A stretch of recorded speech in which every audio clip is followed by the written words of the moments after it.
안녕하세요. 저는 그동안 살면서 정말 힘들었던 제 이야기를 꺼내볼까 합니다. 여러분들께 힘들게 털어놓은 만큼 제가 앞으로 잘 살아갈 수 있도록 많은 격려를 해주셨으면 좋겠습니다. 저희 가족은 제가 어렸을 적부터 정말 힘들었어요. 어머니와 아버지께서 매일같이 다투셨고 그런 모습들을 봐오면서 저 또한 정신적으로 문제가 많이 생겼습니다. 우울증이 자주 왔어요. 아버지는 정말 열심히 살려고 많은 노력을 하셨지만 어머니는 아버지께서 벌어오신 돈으로 저희 가족을 위해서 쓰는 게 아니라 자신을 위해서만 많은 투자를 하셨어요. 아버지는 가정을 깨지 않기 위해 노력하셨고 어머니는 가정을 깨기 위해서 발버둥 치셨어요. 이런 문제로 인해 지칠 대로 지쳐버린 아버지께서는 결국 이혼 얘기까지 나오게 되었습니다. 꼭 이렇게까지 해야 되겠어? 당신은 쓸 만큼 쓰는데도 아직까지 돈이 부족한 거야? 얼마나 지워줘야 당신 배가 부르겠냐? 말 정말 웃기게 하네. 당신이 한 번이라도 배부르게 만족시켜 준 적이 있었어? 맨날 쥐꼬리만한 돈을 가져다 주면서 꼴에 돈 번다고 유세 떠는 거야? 이럴 거면 나랑 결혼은 왜 한 거야? 결혼하기 전에는 뭐든 다 해줄 것처럼 얘기를 하더니만 정작 결혼하고 나서 보니까 당신은 빈 껍데기였잖아. 앞으로 열심히 살면 된다고? 현실을 봐봐. 이게 열심히 살아서 좋아질 것 같아? 나를 만족시켜주지 못한다면 이혼하는 게 좋지 않겠어? 어차피 당신도 나랑 이렇게 사는 거 원하지 않잖아. 그럼 성교는 어떻게 할 건데? 제가 무슨 잘못이 있다고 이런 불행을 겪어야 하는 건데 이렇게까지 해야 되겠어? 결국 어머니와 아버지는 서로의 감정만 격해졌고 좋아지지 않았습니다. 두 분은 이혼을 하기로 결정을 하였고 저는 그 모습을 바라보고만 있어야 했어요. 어렸던 저도 알 건 다 알았어요. 하지만 이혼하는데도 많은 준비가 필요했던 것 같아요. 그것도 돈 문제였어요. 그래서 이혼을 처리하는 문제에 있어서도 부모님은 많이 싸우셨습니다. 그런데 아버지는 어머니와 이혼을 하는 게 정신적으로 많이 힘드셨는지 매일같이 술을 드시고 오셨어요. 어머니는 이혼을 결정한 이후부터 단 한 번도 집에 들어오지 않았습니다. 슬퍼하는 아버지의 뒷모습만 바라볼 수밖에 없는 제 자신도 상당히 힘들었어요. 그런데 부모님이 이혼을 하기 전에 아버지는 사고를 당하셨고 불행한 결과를 맞이하였습니다. 어머니는 아버지의 모든 재산을 다 가져가셨고 제가 자기 인생에 있어서 방해만 된다며 친할머니에게 저를 맡기셨어요. 네가 이러고도 사람이냐? 내 아들이 죽었는데 너는 아무렇지도 않은 거니? 어떻게 네 자식인데 이렇게 무책임할 수가 있어? 여태까지 먹여주고 재워주고 키워줬으면 된 거 아니에요? 어머님이 그토록 사랑하고 아끼는 손자 품에 안고 키우세요. 저는 제 인생을 좀 살아야겠어요. 지긋지긋한 가난에서 벗어나고 싶다고요. 돈 많은 남자 만나서 떵떵거리며 살게 좀 놔두라고요. 어머니는 할머니한테까지 상처를 주고 떠나셨습니다. 저를 불쌍하게 생각하며 가진 것 없이 살아갔어요. 할머니는 뭐라도 팔아서 먹고 살아야겠다고 생각하셨는지 아침 일찍 나가셨고 저도 학교 생활을 열심히 했습니다. 학교에서도 부모 없는 자식이라고 많이 놀렸지만 제가 살면서 엄마한테 받은 상처에 비해서 별로 아프지 않았어요. 그렇게 힘겹게 살아가면서 동네 분들의 따뜻한 도움도 받아가며 지내고 있는데 엄마는 계획대로 부잣집에 결혼했다는 소식을 접하게 되었습니다. 할머니는 몇 번이나 어머니와 만나려고 시도를 한 것 같아요. 금전적인 문제 때문에 정말 많이 힘들었거든요. 할머니 몸 상태도 점점 좋아지지 않아 집에서 누워 있어야 하는 시간들이 많아졌어요. 어머니는 어느 정도 금전적인 여유가 생겼는지 배려를 한답시고 마지막으로 한 번은 도와준다며 할머니께 마지못해서 어느 정도의 금전적인 도움을 주셨고 그 돈으로 저희는 아끼며 먹고 살고 있었습니다. 힘겨운 하루하루를 보내다 보니 저도 혼자서 돈벌이를 할 수 있는 성인이 되었어요. 대학교를 다니고 싶은 꿈이 있었지만 그렇지 못했습니다. 저를 키워주시느라 골병 드신 할머니를 보살펴 드려야 했어요. 그래도 워낙 없이 살아서 그런지 제가 버는 월급으로 할머니와 충분히 생활할 수 있었고 그걸로 만족하며 살고 있었습니다. 어머니는 저희한테 단 한 번도 연락하지 않았어요. 저 또한 성인이 되면서 엄마의 존재를 머릿속에서 지워버리며 살았고 하루하루 열심히 살다 보니 회사에서 인정도 받아서 직급도 올라가면서 안정된 직장 생활을 하고 있었습니다. 대기업은 들어갈 수 없었지만 그래도 중소기업에서 꽤나 이름을 날리는 기업에 들어갈 수 있었어요. 그런데 몸이 많이 안 좋았던 할머니마저 더 이상 돌아오지 못할 그곳으로 떠나고 말았습니다. 함께 있던 추억들을 간직한 채 장례를 치러드렸고 할머니와 함께 제대로 된 여행을 한번 같이 가보지 못하고 고생만 하신 것 같아서 하염없이 눈물을 흘리며 보내드렸어요. 결국 혼자가 되어버린 저는 정신적으로 의지할 만한 곳을 찾지 못해 하루하루가 괴로웠고 슬픔에 잠겨 있었어요. 제가 바르게 잘 커갈 수 있도록 자리를 잡아준 할머니와의 추억을 잊지 않은 채 열심히 살아갔습니다. 그렇게 살다 보니 어느덧 저에게도 사랑이라는 감정을 느낄 수 있게 되는 한 여인이 제 마음속에 들어오게 되었고, 그렇게 첫사랑이 시작되었어요. 그녀와 사랑을 나눈 지 몇 년의 시간이 흐르게 되면서 어머니한테 느끼지 못한 감정을 받을 수 있었고, 그런 반대되는 모습에 결혼해서 평생을 함께하고 싶었습니다. 그러나 모든 건 제가 마음먹은 대로 되지 않더라고요. 제 얼굴을 보고 싶다는 그녀의 부모님 집으로 인사를 드리러 들어가게 되었고, 차마 고개를 들지 못할 정도로 대화를 이어나갈 수 없었습니다. 이런 말까지는 안 하려고 했는데, 우리가 강하게 나오지 않으면 너희는 지속적으로 만남을 가질 것 같아서 현실적으로 얘기를 해야겠다. 너희 그동안 만나오면서 내가 뒷조사한 거 아니다. 우리 딸이 만난 남자가 어떤 남자인지 궁금한 건 당연한 거니까. 그런데 직장도 좋은 것도 아니고 재산도 많지 않더구나. 우리 딸 고생길 안 봐도 뻔한데 애지중지 힘들게 키운 딸이 그런 집에 시집 보내려고 내가 그동안 힘들게 키운 줄 알아? 입장 바꿔서 생각해보면 답 나오지 않니? 사랑이 무슨 밥 먹여주는 건 줄 아나 본데 그건 우리보다 그쪽이 더 잘할 텐데 부모 없이 자라왔으면서 그걸 몰라? 똑같은 길 걸어서 서로 안 좋아지는 그런 환경 속에서 살기를 원하지 않는다면 더 이상 만남을 지속하는 건 좋다고 생각되지 않아. 우리 딸도 결혼해야 하는데 그쪽과 같은 사람과 만났었다는 이력이 꼬리표처럼 달라붙으면 우리 집안도 골치 아프거든. 내 말 무슨 뜻인지 잘 알겠지? 얼굴 보고 식사할 수 있는 사이는 아니라서 아무것도 준비 안 했으니까 볼일 끝났으면 돌아가게. 어머님의 말에 저는 더 이상 아무 말도 할 수 없었습니다. 하나도 틀린 말은 없었기 때문입니다. 행복하게 부족함 없이 살 수 있도록 저는 그런 능력이 없었어요.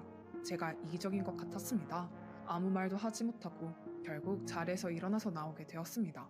그녀는 서로 사랑하며 모든 걸 함께 헤쳐나갈 수 있다고 결혼을 허락해달라고 했지만 강하게 거부하셨고, 그녀에게도 더 이상 아픔을 주고 싶지 않았어요. 부잣집 딸과 홀로 살아온 저와는 비교도 안 될 정도로 살아온 인생이 달랐으니까요.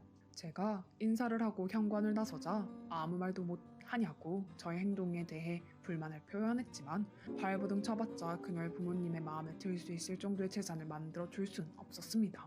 결국 이런 문제로 그녀와는 더 이상 만날 수 없는 관계가 되었어요. 처음에는 하루 이틀 연락을 주고받았지만 그녀도 결국 현실을 받아들인 것 같습니다. 그렇게 시간이 흐르면서 저희는 자연스럽게 헤어지게 되었고 가끔 주고받는 문자 또한 끊기고 말았어요. 시간이 흐르고 그녀에게는 다른 사람이 대시를 하면서 줄 서고 있는 상태였어요. 마지막 문자를 하며 그녀는 청첩장을 보내왔더라고요. 하지만 갈 수 없었습니다. 더 이상의 미련을 만들고 싶지 않았어요. 그렇게 그녀는 법적으로 다른 남자의 여자가 되었고 그 이후 연락을 하지 않게 되었어요. 행복하게 잘 살기를 바랬습니다.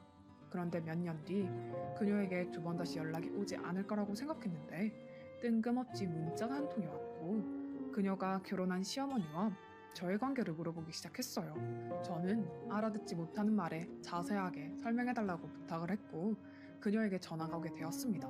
몇 년 만에 받게 된 전화통화의 목소리를 듣자마자 마음이 울렁거림과 동시에 보고 싶다는 간절한 마음이 공존했어요. 몇 년이 지났어도 여전히 그녀를 사랑하고 있었습니다. 그렇게 어렵게 말을 꺼냈어요. 무슨 일인데 늦은 시간에 전화까지 해? 내일 회사는 어떻게 하려고? 무슨 일인데 그래? 너희 시어머니와 나의 관계는 왜 물어보는 건데? 내가 알아들을 수 있게 설명을 해주면 좋을 것 같은데 침착하게 말을 해봐. 그게 내가 이런 말을 꺼내야 할지 모르겠는데 아무래도 오빠 어머님인 것 같아서 혹시 조남이 어떻게 되시는지 말해줄 수 있어? 네, 어머니인 것 같다고? 갑자기 그게 무슨 말이야? 나를 떠난 엄마의 이름은 신명숙인데 왜 아는 이름이야? 내가 결혼한 집안의 어머님이 당신 어머니야. 당신이 술만 먹으면 나한테 했던 과거의 일들이 여기에서도 똑같이 듣게 되었어. 어머님이 술만 드시면 과거에 있었던 일들을 꺼내시면서 자기가 여기까지 오는데 엄청 많은 노력을 했다며 사랑스럽게 얘기하시더라고. 그러니까 나는 지금 당신의 이복 동생과 결혼을 하게 된 거야. 무슨 말인지 알지? 이런 일이 있게 될 거라고는 생각도 못했는데. 이런 일 다시 입 밖으로 꺼내지 마. 나와 어머니 관계를 모른 척하고 지내라고. 안 그럼 당신 힘들어질지 몰라. 그 사람이 얼마나 독한 사람인데. 절대 내 얘기는 하면 안 돼. 알겠지? 너만 알고 있는 비밀이야. 나는 그 사람이랑 인연 끊었다고. 하지만 지금 내 앞에 있는 사람이 당신 어머님이잖아. 얼굴 볼 때마다 오빠 생각이 나는 거 어떻게 해? 그리고 이 결혼 내가 하고 싶어서 한 것도 아니야. 우리 부모님이 강제 결혼시킨 거라고. 양가 집안 재산 문제 때문에 결혼할 수밖에 없었다고. 난 앞으로 어떻게 살아가야 하는 거야? 평생을 모른 척하며 지내기에는 너무나 고통스러운 현실 아니야? 그냥 이혼하고 우리 다시 만나는 게 어떨까? 나 이렇게 살고 싶지 않아. 내 삶은 아무것도 없어. 오로지 돈만 보는 사람들과 섞이는 것밖에 없다고. 그녀와 대화 도중에 알게 된 충격적인 사실에 너무나 놀랐고 도저히 믿을 수가 없었어요. 그리고 그때 이후부터 그녀에게 거의 매일같이 연락이 왔어요. 아무래도 정신적으로 버티기가 힘든 것 같았습니다. 그녀는 어머니 집에 들어가 함께 사는 것 같았어요. 시간이 날 때마다 대화를 하거나 전화통화를 하면서 어떻게 살아가고 있었는지 알 수 있었어요. 어머니는 병원장과 결혼을 했었고 그녀와 결혼한 남편은 병원에서 근무를 하고 있었던 것 같았습니다. 그리고 어머니의 또 다른 아들은 아버지가 다른 제 이복 동생이었어요. 저와 그녀는 이 사실을 알고 있었지만 어머니는 아무것도 모르는 상태였어요. 저와 아버지 그리고 할머니를 버려두고 혼자 잘 살겠다고 떠난 사람이 너무 잘 살고 있으니 배가 아팠어요. 그런 모습이 너무 보기 싫었습니다. 하지만 세월이 흐른 만큼 제가 어머니한테 비빌 수 있을 정도의 위치까지는 올라가기 힘들다는 게 현실이었어요. 그렇게 그녀와 대화를 이어오면서 어머니의 삶을 알 수 있었어요. 하지만 예전이나 지금이나 달라진 건 아무것도 없었습니다. 성격은 그대로였고 그런 안 좋은 성격이 전부 그녀에게 영향을 미치고 있었어요. 더군다나 그녀와 결혼한 이복 동생마저 그녀에게 정말 많은 스트레스를 주었고 나중에는 술만 먹으면 그녀를 때리고 괴롭힌다고 하면서 저에게 전화가 와서는 이렇게 사는 건 아닌 것 같다고 이혼하고 싶다며 눈물을 보였습니다. 시집살이가 상당히 힘들 것 같았어요. 제가 해줄 수 있는 조언은 결혼 생활이 힘들다는 것을 부모님께 알리라고 했지만 그건 벌써 그녀가 수도 없이 얘기를 한 상태였습니다. 그런데 어느 날 늦은 새벽 그녀에게 전화가 울려왔고 잠결에 전화를 받았어요. 지금 너무 늦은 시간 아닌가? 무슨 일이 있는 거야? 어디가 오늘도 힘들었어? 왜 아무 말도 없이 듣고만 있어? 나다. 네가 왜 우리 며느리와 전화를 주고받고 있었던 거니? 그리고 누가 네 어머니라고 입을 함부로 놀려? 나는 너희 아빠랑 헤어지고 나서 너와 인연을 끊은 거 모르니? 지금 이 상황이 나를 얼마나 난감하게 한 줄 몰라? 내가 어떻게 알게 되었는지 궁금하지? 요즘 며느리 행동이 이상하더니만 갑자기 나한테 안 보이던 반항심이 생기지를 않나? 나한테 계속 과거에 내가 버린 아들 얘기를 꺼내지 않나? 수상한 점이 한두 가지가 아니었어. 술만 먹으면 얼마나 피곤한 일들이 생겼는지 알아? 그런데 충격적이게도 너랑 통화하는데 목소리가 어디서 많이 들었는데 설마 해서 전화해보니 정말 너였네. 여기까지 힘들게 만들어 왔는데 네가 한순간에 모든 것을 망치고 싶은 거니? 내가 널 버려서 옛날이랑 지금이랑은 완전히 달라졌어. 너가 지금 한순간에 이 세상에서 먼지처럼 사라지게 할 수도 있다고. 알겠어? 2번 다시는 연락하지 말아라. 어머니의 충격적인 말들에 저는 너무 놀랐고 몇십 년 만에 처음 들어본 어머니의 목소리는 어렸을 때의 기억을 떠올리게 만들었어요. 그리고 다음 날 무슨 말들이 오고 갔는지 그녀에게 전화가 수십 통이 오게 되었지만 제가 전화를 받는 순간 그녀에게까지 피해가 갈 것 같아서 더 이상 받지 않았어요. 이런 사실들이 밝혀지는 게 어머니는 싫었던 것 같았습니다. 지금의 가정이 깨질 수도 있다고 생각했는지 상당히 예민하셨고 그녀에게는 제가 전화를 받지 않자 문자가 오기 시작했어요. 저와의 관계를 알게 된 뒤부터 어머니의 태도가 예전보다 더욱더 심해졌다며 하루하루 살기가 너무 힘들다는 말이었습니다. 어떻게 해줄 수 없는 제 자신이 안심했어요. 결국 그녀도 포기했는지 더 이상 연락이 오지 않았고 그렇게 4년이라는 시간이 흘러 제자리를 찾은 듯 했습니다. 각자 아무 일 없다는 듯이 살면 될 것 같았어요. 제 인생은 제가 알아서 살면 되고 그녀 또한 그쪽 집안과 결혼을 했으니 알아서 살면 되는 거였습니다. 어머니도 저를 버리고 힘들게 일궈놓은 가정을 깨지 않기 위해 수단 방법을 가리지 않으면 되는 거였어요. 그런데 모르는 전화가 한 통이 울리기 시작했고 받는 순간 핸드폰을 떨어뜨리고 말았습니다. 그녀가 세상을 떠나버렸다는 믿을 수 없는 말을 그녀의 부모님에게 듣게 되었어요. 급하게 장례식장으로 뛰어가니 그곳에서 그녀의 부모님을 볼 수 있었습니다. 그리고 그 옆을 지키고 있던 어머니를 볼 수 있었고 그녀와 결혼한 남편이자 제 이복 동생을 확인할 수 있었어요. 저는 가까이 다가가지도 못하고 멀리에서 그녀의 영정사진을 보며 눈물을 흘리고 말았습니다. 그렇게 장례식장이 끝나고 며칠 뒤 저는 그녀의 부모님 집에 찾아가 어떻게 된 상황인지 듣고 싶어서 초인종을 눌렀고 얼이 빠진 얼굴로 현관문을 열어주셨어요. 그런데 그녀의 부모님에게 의문의 말을 듣게 되었고 저는 그 사실에 더 충격을 받았습니다. 나도 연락을 받은 건 강서방에게 처음 받았다. 그리고 급하게 응급실로 향했지만 내 딸은 싸늘한 모습을 하고 있었어. 사돈과 강서방이랑 여행을 가서 즐거운 시간을 보내던 중 술을 많이 먹었는지 걷고 싶다고 말을 했었나 봐. 꽤 늦은 시간이라 강서방이 같이 가자고 했는데 혼자 걷고 싶다고 하길래 너무 피곤한 나머지 금방 돌아올 줄 알고 눈을 붙였는데 그런데 이튿날 아침에 눈을 떴는데도 나타나지 않아서 급하게 전화를 하고 찾아봤는데 도저히 찾을 수가 없어서 경찰에 신고를 했고 내 딸은 물에 빠지고 말았다고 하더구나. 아무래도 술이 많이 취해서 발을 헛디뎌서 몸을 가누지 못하고 결국 세상을 떠난 것 같다는 결과를 가져오게 되었어. 그 전날에도 웃으면서 나랑 통화했었는데 잘 지내고 있다며 걱정하지 말라고 했었는데 이런 일이 벌어지니 너무나 가슴이 아프고 우리 딸에게 죄를 지은 것 같아서 너무나 힘드네. 예전에 사돈 댁에서 살고 싶지 않다고 이런 결혼 원하지 않는다고 난리를 쳤었는데 어느 순간 잘 지내고 있는 모습에 적응한 것 같아서 마음이 놓고 있었는데 이런 결말을 가지고 오게 되니 우리가 잘못 선택을 한 것 같아 다시 시간을 되돌리고 싶을 뿐이네. 정신을 차리지 못하고 있는 그녀의 부모님 모습을 보면서 더 이상의 대화는 의미가 없는 것 같아서 인사를 드리고 나왔어요. 아버님께서 얘기하신 사건의 내용을 들어봤을 때 저는 수상한 것이 한두 가지가 아니었습니다. 하지만 결정적으로 어머니와 이복 동생이 범인이라고 지목할 수 있는 근거 또한 없었어요. 그래서 사건이 종결된 것 같았습니다. 단 한 번만이라도 그녀의 목소리를 다시 듣고 싶었고 의도적으로 피한 제 자신이 너무 싫었어요. 핸드폰을 보면서 그녀의 전화번호를 찾아내어 목록을 해제하고 예전에 주고받았던 문자들을 보고 있는데 차단을 해제함과 동시에 저에게 알람이 지속적으로 계속 들어오기 시작했어요. 알람은 음성 메시지였고 그녀가 저에게 보낸 메시지였습니다.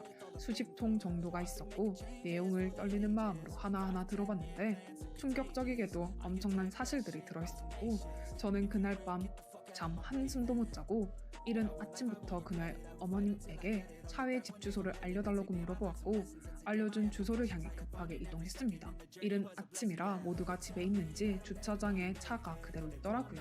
저는 초인종을 눌러 제 얼굴을 확인시켜 주었고 어머니의 이름을 부르자 현관문이 열렸습니다. 거실에 들어선 순간 차가운 분위기로 가라앉은 상태의 얼굴들이 저를 경계하고 있었어요. 어머니의 얼굴을 마주했고 어머니의 남편과 그리고 그녀와 결혼했던 이복 동생이 저를 무섭게 째려보고 있었습니다. 어머니의 남편 되시는 분이 말을 꺼냈습니다. 아침에 일찍부터 무슨 일이길래 급하게 찾아왔는지는 모르겠지만 우리가 시간이 많지 않아요. 일단 앉아서 간단하게 설명을 해줄 수 있나요? 아무 생각 없이 이른 시간에 우리에게 신뢰를 끼치면서까지 찾아올 이유는 없잖아요. 그렇죠. 제가 아무 생각 없이 여기를 찾아올 이유는 전혀 없습니다. 일단 제 소개부터 하겠습니다. 저는 어머니의 아들입니다. 예전에 저를 버리고 떠나셨었죠. 그건 세월이 한참 지나서 지금은 별 문제 없지만 중요한 건 이 집에서 저를 무섭게 쳐다보고 있는 어머니와 그녀와 결혼했었던 남편입니다. 그날의 사건을 전부 숨기고 있으니까요. 종결된 사건 가지고 왜 그러냐고요? 증거가 없으니까 종결이 된 거죠. 하지만 증거가 있다면 종결된 사건도 재수사에 들어간다는 건 다들 잘 알고 계시죠? 무슨 소리를 하는 거야? 네가 그때 현장에 있지도 않았으면서 뭘 한다고 그래? 그리고 네가 다짜고짜 찾아와서 네가 아들이라고? 쓸데없는 말을 왜 늘어놓는 거야? 내가 말했지 너 같은 애를 내 아들로 생각한 적이 단 한 번도 없었다고. 쓸데없는 말 할 거면 당장 이 집에서 나가라. 우리가 너처럼 한가롭게 살아가는 사람들인 줄 알아? 조용히 못해? 지금 얘기하고 있는 도중에 왜 끼어들고 그래? 뭐라도 찔리는 게 있어서 그런 거야? 아들 있다는 사실도 여태까지 나한테 숨겼다는 자체도 충격인데 무슨 할 말 있다고 내 앞에 소리를 치는 거야? 계속 해보게. 제가 가지고 있는 이 핸드폰에는 그녀에게 받은 음성 메시지가 20통이나 들어와 있었어요. 그리고 그날 사건이 어떻게 진행되고 있었는지 전부 알 수 있는 증거죠. 저는 이 음성을 재생시키는 순간에 경찰에 신고할 거고 두 사람이 법적으로 처벌받기를 바랍니다. 도저히 용서할 수 없는 행동을 한 죄의 대가를 충분히 받았으면 한다고요. 그리고 제가 음성 메시지의 내용을 재생시키는 순간 어머니의 남편 되시는 분은 목덜미를 잡고 버티지 못하고 계셨어요. 그리고 어머니와 이복 동생은 재생되고 있는 핸드폰을 막으려 손을 뻗었고 온 집안은 난리가 났습니다. 그 안에 있던 내용은 그녀가 저의 존재를 그녀의 시아버지에게 전부 사실대로 말을 꺼내려 하는 도중에 발생이 되었어요. 이 사실이 드러나는 순간 어머니의 위치가 문제가 될 것 같아서 걱정하고 있었고 그 사실을 이복 동생까지 알게 되면서 두 사람은 그녀에 대한 분노가 하늘을 찌르게 되었어요. 결국 여행을 빌미로 계획을 하게 되면서 쫓고 쫓기는 추격전이 시작되었습니다. 그런 상황에서 그녀는 저에게 전화를 걸어봤지만 차단된 전화였기 때문에 받을 수 없게 되자 급하게 음성 메시지를 남겼고 자기를 위험에 빠뜨리려고 쫓아오고 있다며 충격적이게도 임신 소식을 꺼냈습니다. 그녀가 임신 소식을 말했지만 이복 동생은 그녀의 아이까지 의심하며 더욱더 심하게 대한다고 울부짖고 있었어요. 임신 초기였던 그녀는 뒤도 안 보고 도망쳤지만 어머니와 이복 동생의 계획에 결국 세상을 떠나고 말았던 거였어요. 모든 증거가 담겨 있었던 음성 메시지에 핸드폰을 안고 그녀가 물에 빠지면서 어디론가 사라져 버렸어요. 하지만 저에게 전송이 된 음성 메시지는 살아 있었기 때문에 그날의 진실을 밝힐 수 있었습니다. 제가 아닌 그녀의 시아버지가 직접 경찰에 신고를 하게 되었고 어머니와 이복 동생은 경찰서로 연행이 되면서 다시 재수사를 진행하게 되었어요. 모든 사실이 밝혀지면서 두 사람에게는 징역 30년의 집행이 내려졌습니다. 자신들의 잘못을 끝까지 인정하지 않았던 부분이 더 큰 죄를 키우게 되었어요. 어머니의 인성을 똑 닮은 이복 동생의 삶은 구치소에서 지내야 하는 인생이 되었고 모든 사건은 제자리로 돌아오게 되었어요. 정말 사랑했던 여자였고 저와 함께 살았다면 비록 부유하지는 않더라도 행복하게 웃으며 살 수 있었을 텐데 돈이라는 목적 때문에 모든 사건이 시작된 일들의 끝이 결국 돌이킬 수 없는 결과를 가져왔다는 걸 보면 돈이 전부가 아니라는 걸 알 수가 있었습니다. 사람이 살아가는데 돈보다 중요한 건 사랑이라고 말할 수 있을 것 같아요. 저도 처음에는 부유하지 못한 제 자신이 싫었고 그런 모습이 부끄러워 고개를 들지 못해 제가 사랑하는 사람을 놓아줘야만 하는 선택을 하게 되었지만 그 결과가 이런 일들이 발생된 걸 보면 너무나 가슴이 아픕니다. 두 번 다시 볼 수 없는 그녀를 제 머릿속에서라도 기억하며 이 글을 마치겠습니다. 어머니와 이복 동생은 평생 자신의 잘못을 뉘우치길 바랄 뿐이에요. 한평생 돈만 보고 쫓아가다가 결국 마지막 목적지는 구치소가 되었네요. 결국 어머니의 자식까지 그렇게 만들어버렸으니 참 한심합니다. 앞으로 제 인생이 조금 더 밝아지기를 바라고 자신감 있게 삶을 살아야겠습니다.